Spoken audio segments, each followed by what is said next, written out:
फौजी अदम तवाजुन में इजाफे का सबब बनेगा और इससे इलाकाई इस्तेहकाम को भी नुकसान पहुंचेगा। खासतौर पर चीन मीडिया प्लेटफॉर्म पर इसको लेकर हंगामा मचा हुआ है। 国家间发展关系，开展合作，不要拿中方说事儿，更不能借机鼓动集团政治和阵营对抗。亚太地区是和平发展的高地，不是地缘博弈的棋局。拼凑封闭排他的小圈子，搞集团政治和阵营对抗，不会带来安全，不利于亚太和世界的和平与稳定。भारत के वजीर आजम के लिए अपॉर्चुनिटी है या कि एक उनको बहुत बड़ी उनके लिए ये इज्जत वाली बात है, वो ये कि अब वो अमेरिकन F-35 चूज करेंगे या रशियन Su-57E जेट चूज करेंगे। कि भारत को F-35 लेने चाहिए। It is an excellent fighter, हाँ मुश्किल होगी लेकिन फिर भी हमें लेना चाहिए, और हमें Su-57 भी लेने चाहिए। उससे क्या होगा कि अचानक जो हमारी 5th जनरेशन कैपेबिलिटी है वो अचानक बढ़ जाएगी, क्योंकि आपको 2 सोर्सेज से। और ये तीसरा विजिट था इंडियन प्राइम मिनिस्टर का, यानी कि जो कोर अलाइज हैं उनको ये ऑडियंस मिली है। तो एक बात पे से तो इब्हाम बिल्कुल खत्म हो गया कि India is seen as a core ally. मिल रहा है अमेरिकन टेक्नोलॉजी हमारे पास भी F-16 है, और वो हमने इस कंडीशन पे लिए थे कि हम इंडिया के खिलाफ इस्तेमाल वो नहीं होगा। में देखिए बॉस, ये जो आप बात कर रहे हैं ना अमेरिका के F-16 तैयारों की, ये पुरानी गल हो गई उन अमेरिका ने जो हमें दिए थे। उससे अगले भारत तो फ्रांस के ये रशियन Su-57 जो है, इट इज ऑफरिंग इंडिया कि वो सारी की सारी जो मैन्युफैक्चरिंग है वो हम टेक्नोलॉजी ट्रांसफर करेंगे।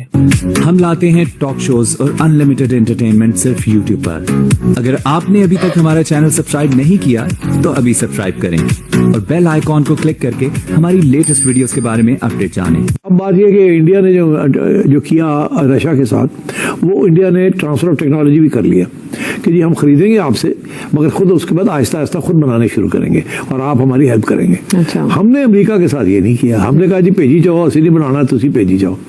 हमने वो ट्रांसफर टेक्नोलॉजी नहीं की अमेरिका के साथ, और अगर हम करते पता नहीं हमें देते भी या ना देते, मगर शायद हमने कोशिश भी नहीं की भी वो कंटेंट के आने दो, जिसकी वजह से हम इतनी डिपेंडेंस हो गई है अमेरिकन वेपन्स के ऊपर कि अब हम इधर उधर नहीं देख सकते। So that is why America was so important to Pakistan, and that is why America की मिलिट्री और मिलिट्री इंडस्ट्री जो है is so close to the Pakistani army and national security status in Pakistan. देखिए जी, जब से उन्होंने प्रेसिडेंसी संभाली है ट्रम्प साहब ने, ये तीसरा हेड ऑफ द स्टेट का विजिट है। पहला विजिट था इजरायली प्राइम मिनिस्टर का, दूसरा विजिट था जापानीज प्राइम मिनिस्टर का, और ये तीसरा विजिट था इंडियन प्राइम मिनिस्टर का। यानी कि जो कोर अलाइज हैं उनको ये ऑडियंस मिली है। तो एक बात पे से तो इब्हाम बिल्कुल खत्म हो गया कि India is seen as a core ally by the United States. और जो मुलाकात हुई, जो बातें हुई, उसमें फॉर एग्जाम्पल जो टेररिज्म के हवाले से पाकिस्तान का नाम बिला वजह घसीटा गया, it could be avoided.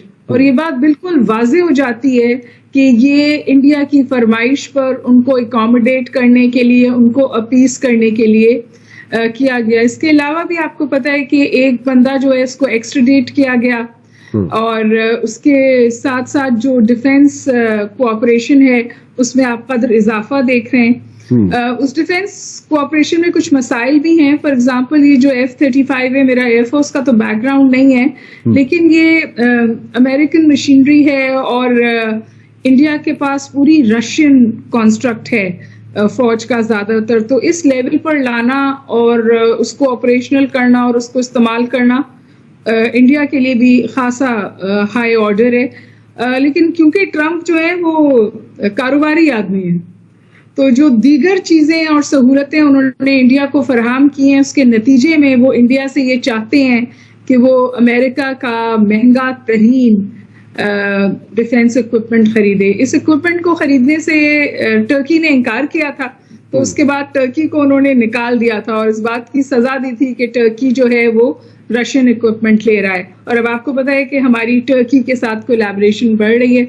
Overall मेरे ख्याल है एक बात बिल्कुल वाज़ेह है कि हम तवातुर के साथ अपने foreign policy discussions, debates, consultations में ये कहते थे कि जी Pakistan should have a balancing act between Washington and Beijing. मेरे ख्याल है अब ये चॉइस शायद बाकी नहीं है, क्योंकि अमेरिका इस चॉइस में इंटरेस्टेड नहीं है। اور اب ہمیں یہ فیصلہ کرنا ہے کہ ہم اپنے اسٹریٹجک الائے کو زیادہ اہمیت دیں گے یا ہم اپنے ٹیکٹیکل الائے کو پرسو کرتے رہیں گے، اور اس کے نتیجے میں ہمیں وہ سب دیکھنا پڑے گا جو ہم نے ابھی دیکھا. ڈاکٹر صاحب، جو ملٹری ہارڈ ویئر ہے انڈیا کا وہ تو ایک مکس ہے، اس میں اسرائیلی ہارڈ ویئر بھی ہے، اس میں رشین ہارڈ ویئر بھی ہے، اس میں امریکن ہارڈ ویئر بھی ہے، but this is like expensive machine. جو ہم F-35 کی بات کرتے ہیں تو دس از ایکسپینسو مشین. اور آپ نے بالکل ٹھیک کہا کہ جناب اس کو جناب ٹرکش ایڈمنسٹریشن نے اس کو ٹرن ڈاؤن کیا تھا، اور اس کے بعد اس کو جو کچھ فیس کرنا پڑی ہیٹ وہ آپ کے سامنے ان دا ڈیز ٹو کم. ٹھیک ہے، اس کو ایک ایسے انڈیا کو یہاں پہ پیٹرنائز کیا جا رہا ہے، پیمپر کیا جا رہا ہے ان دا ریجن، اور آبویس ریزن ہے اس کے چائنا کے ٹکر پہ لانے کی کوشش کی جا رہی ہے. سو یہ باتیں تو بالکل آبویس ہے ڈاکٹر صاحبہ، لیکن اب مجھے بتائیں کہ اس کا مطلب یہ ہوا کہ ہم لوگ جو ہیں وی ڈو ناٹ میٹر، یا ہم امریکہ کے ریڈار میں نہیں ہیں؟ میرا خیال ہے کہ ریڈار پہ اگر ہیں تو ہماری بہت اہمیت ایز اے انڈیویجول اسٹیٹ نہیں ہے. اچھا، ہمیں ڈفرینٹ لینسز سے دیکھا جاتا ہے. کبھی ہمیں ٹیررزم کی لینس سے دیکھا جاتا ہے، ایٹ ادر ٹائمز ہمیں افغانستان کی لینس سے دیکھا جاتا ہے. اور دیکھیے جی، گراؤنڈ ریالٹی یہ ہے جس کا سامنا ہمیں کرنا چاہیے کہ بھارت جو ہے وہ 7th largest investor in the U S ہے، جبکہ ہماری جو یو ایس سے ریلیشن شپ ہے وہ اس طور ہے کہ ہم ان ایجنسیز سے بھی کنسیشنز چاہتے ہیں جن پر یو ایس کا اثر رسوخ ہے، اور یو ایس سے بھی ایڈ کی رشتہ ہے. تو ظاہر ہے کہ پھر جس فوٹنگ پہ ہماری ریلیشن شپ فنکشن کرتی ہے وہ اٹس مور دین آبویس. اور انڈیا کا اسٹیچر گریجولی بہت بڑھا ہے in terms of the fact کہ وہ اپنے ملک میں جو بھی کرتا ہے، لیکن اس نے اپنا ایک جو ڈیموکریسی کا فساد ہے اس کو اتنا وائبرنٹ رکھا ہے کہ اس کی جمہوریت پر سوال نہیں اٹھتا. اب آئیے کہ آگے انڈیا اور امریکہ کا کیا ہونے جا رہا ہے. تو اب آئی تھنک یہ پہلے بھی یہ نیول ایکسرسائز کر رہے تھے، ایکسرسائز کرتے تھے اور بھی کریں گے، اور بھی ہتھیار اب تو بڑے پیمانے پہ کہا گیا کہ کریں گے. تو آپ کے اتنے ہتھیار لے کے انڈیا کرے گا کیا؟ یہی سوال ہے میرا کہ وہ کیا کرے گا. آرمی لے کے کرے گا کیا؟ پھر what is the game? India کس کے ساتھ یہ ساری ہتھیار اور یہ آرمی اور یہ کس کے ساتھ کرے گا؟ جی، نہ چائنا چاہتا ہے کہ انڈیا کو ڈسٹیبلائز کرنا، نہ پاکستان چاہتا ہے. تو مطلب ہے کہ تو انڈیا یہ کیوں کر رہا ہے؟ تو یہ میرا خیال ہے یہ غلط قسم کی پالیسیز ہیں. مگر وہ بی جے پی کے ایک ہے نا کہ جی ایک nationalism, we are a great power, اور گریٹ پاور کے پاس ملٹری اسٹرینتھ ہوتی ہے. لاکہیڈ مارٹن F-32 کی پوری ہسٹری ہے، ٹھیک ہے جی، F-35 کی. اور یہ جیسے وہ کہتے ہیں نا، یہ سنگل سیٹ ہے، سنگل انجن، سپر سونک اور supersonic stealth strike fighter ہے، ملٹی روڈ کمبیٹ ایئر کرافٹ ہے جو کہ ایئر سپریورٹی کے لیے ہے، اسٹرائک مشنز کے لیے، الیکٹرانک وارفیئر کے لیے اس کی یہ بھی کیپیبلٹی ہے، اینڈ انٹیلیجنس سرویلنس ریکانیسنس کیپیبلٹیز بھی رکھتا ہے. اور یہ لاکہیڈ مارٹن کا جو پرائم F-35 یہ پروجیکٹ ہے. تو امریکن جو ہیں اس حوالے سے وہ آلریڈی جب یہ چیز اسٹیبلشڈ ہے کہ ڈلیوری ڈیلے ہے، یہ چیلنج ہے، یہ چیلنج ہے، یہ چیلنج ہے، تو وہ سمجھتے ہیں کہ ٹھیک ہے اگر یہ چیلنج ہیں تو پھر ہم نے مزید کیا کرنا ہے. انڈیا کو یہ مسئلہ ہے کہ انڈیا اگر رشیا سے چیزیں لیتا ہے جو ڈلیوری سلو، جو S-400 کی ڈلیوری ہے وہ نہیں آ رہی، وہ آپ پھنس گئے وہاں پہ. اور ابھی ادھر جاتے ہیں تو ادھر بھی آپ کو انہوں نے لائن میں کھڑا کر دینا. تو دا بیسٹ تھنگ از جو انڈینز کو نظر آتی ہے وہ Su-57 ہے.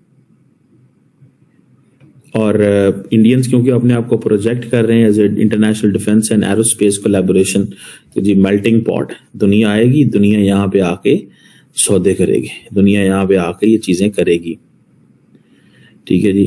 اور انہوں نے they managed to bring Su-57 and F-35 Lightning II. They managed to bring. تو آپ کو یہ ویڈیو کیسا لگا کمنٹ باکس میں ضرور لکھیے. اس ویڈیو کو لائک کیجیے، شیئر کیجیے، سبسکرائب کرنا نہ بھولیے آپ کے چینل EFC اور جیڈ کو. ملتے ہیں اگلی ویڈیو میں. جے ہند.